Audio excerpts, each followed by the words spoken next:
रात का समय। पूरे मदनपुर गांव में घना सन्नाटा छाया हुआ था। उसी सन्नाटे भरी भयानक काली रात में एक भयानक चुड़ैल एक तांत्रिक के डर से अपनी चुड़ैल बेटी को लेकर काफी तेजी से हवा में उड़कर भागे जा रही थी।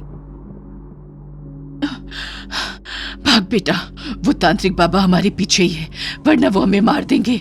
भाग भाग भाग। चुड़ैल अपनी बेटी को लेकर भागे जा रही थी। तभी चुड़ैल एक सुनसान रास्ते पर एक खंडहर खाली झोपड़ी को देखती है। चल बिटिया, हम इसी खंडहर झोपड़े में छुप जाते हैं। चुड़ैल अपनी बेटी को लेकर उस खंडहर झोपड़े के अंदर चली जाती है और उसी में अपना बसेरा बसा लेती है। कई दिनों के बाद चुड़ैल को उस इलाके में किसी इंसान की आवाज सुनाई देती है। तभी चुड़ैल अपनी बेटी से कहती है, बिटिया, मैं जरा बाहर का चक्कर लगा कर आती हूँ कि कोई इंसान तो इस इलाके में नहीं आ गया। तुम यहीं रहना, यहाँ से बाहर मत निकलना। अगर किसी इंसान ने हमें देख लिया तो हम मुसीबत में पड़ सकते हैं। ठीक है माँ, मैं बाहर नहीं जाऊंगी। चुड़ैल उस झोपड़े से बाहर चली जाती है। उस खंडहर झोपड़े के पास ही में थोड़ी दूरी पर मदनपुर गांव था। तभी गांव के दो बच्चे चिंटू नीलू पटाखों से खेलते खेलते उस झोपड़े के पास आते हैं। उस समय उस झोपड़े में चुड़ैल की बेटी ही थी। तभी चुड़ैल की बेटी खेलते खेलते उस खंडहर झोपड़े के बाहर आती है। चुड़ैल की बेटी को देखकर चिंटू नीलू घबरा जाते हैं।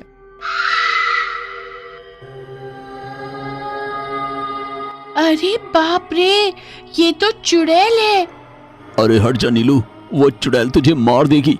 इसे मैं अभी अपने रॉकेट से भगाता हूँ। ये तो चुड़ैल है। जल्दी चला चिंटू रॉकेट, वरना ये चुड़ैल हम पर हमला कर देगी। तभी चिंटू एक रॉकेट जलाता है और वो रॉकेट जलते हुए सीधे उस खंडहर झोपड़े में चुड़ैल के पास चला जाता है। जिसके बाद उस खंडहर झोपड़े में आग लग जाती है और उसमें चुड़ैल की बेटी बेरहमी से जलने लगती है। चिंटू, अब चल यहाँ से यार, नहीं तो इस चुड़ैल का कोई साथी हमें देख लेगा तो जिंदा नहीं छोड़ेगा। ये देखकर चिंटू नीलू वहाँ से भाग जाते हैं। उतने में वहाँ चुड़ैल की माँ आ जाती है। वो जब अपनी बेटी को उस खंडहर झोपड़े में जलता देखती है तो वो गुस्से में आग बबूला हो जाती है। तभी चुड़ैल की वो बेटी चुड़ैल के सामने ही जलकर भस्म हो जाती है और धुआं बन जाती है। मेरी बच्ची को मार दिया, ये क्या हो गया? मेरा घर और मेरी बेटी को जला दिया। अपनी बेटी को मरता देखकर चुड़ैल खूब रोने लगती है। कितने नाजों से पाला था मैंने अपनी बेटी को, और किसी ने उसे इतनी बेरहमी से जलाकर मार दिया। ये सब इसी गांव के इंसानों का काम है। इन्होंने मेरे बच्चे को मुझसे छीना है ना, अब मैं इस गांव के हर इंसान से उनके बच्चों को छीन लूंगी। मैं अपनी बेटी की मौत का बदला जरूर लूंगी गांव वालों से। चुड़ैल अपनी बेटी को मरता देखकर गुस्से में आग बबूला हो जाती है। तभी वो गांव में आती है। रात का समय। उस समय सारे गांव वाले गांव के एक स्थान पर क्रिसमस की तैयारी कर रहे थे। 3 दिन बाद ही क्रिसमस का त्योहार आने वाला था। चुड़ैल उन गांव वालों को छुप कर देखती है। इतने सारे लोग यहाँ क्या कर रहे हैं? मैं इन गांव वालों के बच्चों को छोड़ूंगी नहीं, पर अगर मैं अभी इन बच्चों पर हमला करूंगी तो ये लोग बाबा को बुलाकर मुझे पकड़वा देंगे और फिर मुझे अपनी बेटी की मौत का बदला लेने का मौका नहीं मिलेगा। तभी चुड़ैल छिप छिप कर 2 बच्चों को आपस में बात करते सुनती है। अरे मोहन, बस कल का इंतजार। कल क्रिसमस के दिन सेंटा आएगा और हमें बहुत सारे गिफ्ट के बॉक्स देगा। हाँ रूपा, मुझे भी गिफ्ट के ढेर सारे बॉक्स चाहिए। अच्छा, तो 2 दिन बाद क्रिसमस का त्योहार है और ये सब बच्चे सेंटा क्लॉज से गिफ्ट लेने के लिए इतने खुश नजर आ रहे हैं। इन बच्चों को गिफ्ट तो जरूर मिलेंगे, पर सेंटा क्लॉज से नहीं बल्कि मुझसे मिलेंगे। ये अच्छा मौका है। मैं 2 दिन बाद गांव में सेंटा क्लॉज बनकर आती हूँ और इन सारे बच्चों को अपने भूतिया गिफ्ट देकर इनका शिकार करती हूँ। अब मेरी बेटी का बदला लेने का मौका मिलेगा मुझे।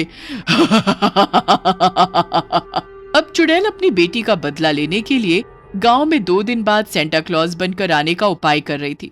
इधर गांव वाले बड़ी धूमधाम से क्रिसमस की तैयारी कर रहे थे। सब गांव को सजाने में लगे थे। 2 दिन बाद रात में आज क्रिसमस था। सारे गांव वाले अपने बच्चों के साथ सेंटा क्लॉज के आने की राह देख रहे थे। पिताजी, सेंटा क्लॉज कब आएंगे? मुझे गिफ्ट चाहिए उनसे। आ जाएंगे बेटा सेंटा क्लॉज, थोड़ा सब्र रखो। थोड़े समय बाद चुड़ैल सेंटा का रूप ले लेती है और गांव की क्रिसमस पार्टी में चली जाती है। और इधर सेंटा क्लॉज को देखकर सारे बच्चे बड़े खुश होने लगते हैं। हे, देखो देखो, सेंटा क्लॉज आ गए। Merry Christmas Santa Claus. सारे बच्चे और गांव वाले सेंटा क्लॉज को मैरी क्रिसमस कहते हैं। हो मैरी क्रिसमस बच्चों, हो देखो मैं तुम्हारे लिए कितने सारे गिफ्ट लाया हूँ। आ जाओ बच्चों, आ जाओ। हो। सारे बच्चे सेंटा क्लॉज के पास आते हैं और सेंटा क्लॉज सबको एक एक बॉक्स देते हैं। ये देखकर गांव वाले बड़े खुश हो जाते हैं। बच्चों अब अपने अपने बॉक्स खोलकर अपने गिफ्ट तो देखो। सारे बच्चे जैसे उन बॉक्स को खोलते हैं तो उन बॉक्स के अंदर से एक एक भयानक पक्षी निकल कर आता है और वो पक्षी हर एक बच्चे को पकड़कर हवा में उठाकर ले जाने लगता है। ये देखकर सारे गांव वाले हक्के बक्के रह जाते हैं। पिताजी, पिताजी मुझे बचाइए। अरे बाप रे, हमारे बच्चे! बचाओ माँ, पिताजी, मुझे बहुत डर लग रहा है। अरे कोई मुझे नीचे उतारो। गांव वाले जोर जोर से चिल्लाने लगते हैं। तभी सारे पक्षी सारे बच्चों को लेकर वहां से चले जाते हैं। ये देखकर सेंटा क्लॉज जोर जोर से हंसने लगते हैं। सेंटा क्लॉज, ये क्या क्या तुमने हमारे बच्चों के साथ? वो पक्षी कहाँ ले गए हमारे गांव के बच्चों को? तभी सेंटा क्लॉज चुड़ैल के अवतार में आ जाती है। वो भयानक चुड़ैल ही सेंटा क्लॉज बनकर आई थी। उस चुड़ैल को देखकर सब हक्का बक्का रह जाते हैं। अरे बाप रे, ये तो चुड़ैल है। तुम इंसानों ने मेरी बेटी को जान से मारा था ना, और तुमने मेरा घर भी जला दिया था। अब देखो मैं तुम्हारे बच्चों को कैसे मौत के घाट उतारती हूँ। तुम्हारे बच्चों को मारकर ही मुझे अपनी बेटी की मौत का बदला मिलेगा। इतना कहते ही चुड़ैल वहाँ से गायब हो जाती है। अरे बाप रे, कहीं वो चुड़ैल हमारे गांव के बच्चों को मार न दे। हमें अपने बच्चों को ढूंढकर उस चुड़ैल से अपने बच्चों को बचाना ही होगा। तभी सब मिलकर एक तांत्रिक बाबा के पास आते हैं और बाबा को उस चुड़ैल के बारे में बताते हैं। तभी बाबा अपने तंत्र मंत्र से उस चुड़ैल और गांव के बच्चों का पता लगा लेते हैं।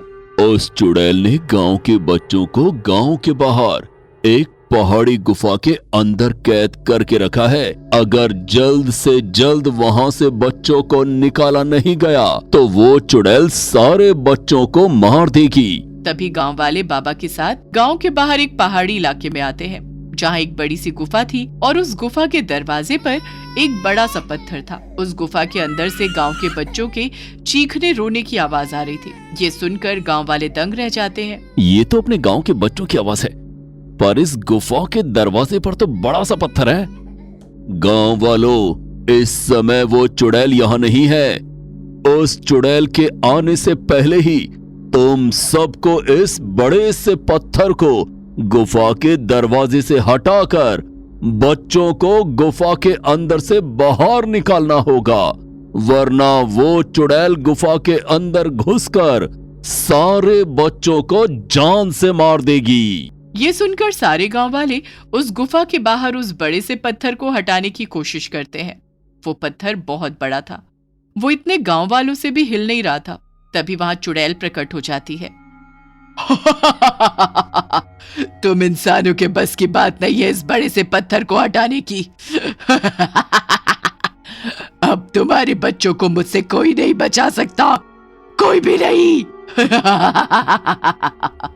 चुड़ैल, मेरे होते हुए तू एक भी बच्चे का बाल भी बांका नहीं कर पाएगी। तभी बाबा अपनी शक्ति से उस चुड़ैल को अपने वश में कर लेते हैं। ये क्या हो रहा है, क्या हो रहा है? नहीं नहीं, मुझे कैद मत करो, रुक जाओ, रुक जाओ। तभी बाबा अपनी शक्ति से उसे अपनी एक चमत्कारी बोतल में कैद कर लेते हैं। गांव वालों, ये चुड़ैल अब मेरे वश में है। अब ये किसी को नहीं मार पाएगी। मुझे इस चुड़ैल को अभी यहां से बहुत दूर लेकर जाना होगा। तुम सब मिलकर इस गुफा से पत्थर को हटाकर सारे बच्चों को बाहर निकाल लो। बाबा उस चुड़ैल को लेकर वहां से चले जाते हैं। उधर गांव वाले पूरी रात उस बड़े से पत्थर को तोड़कर आधा करते रहे। करीब एक रात की कड़ी मेहनत के बाद आखिरकार गांव वाले उस बड़े से पत्थर को तोड़कर उस गुफा के दरवाजे से हटा देते हैं और अपने बच्चों को गुफा से बाहर निकाल लेते हैं। जिसके बाद सारे बच्चे सही सलामत उस चुड़ैल से बचकर अपने अपने माता पिता के साथ अपने अपने घर चले जाते हैं।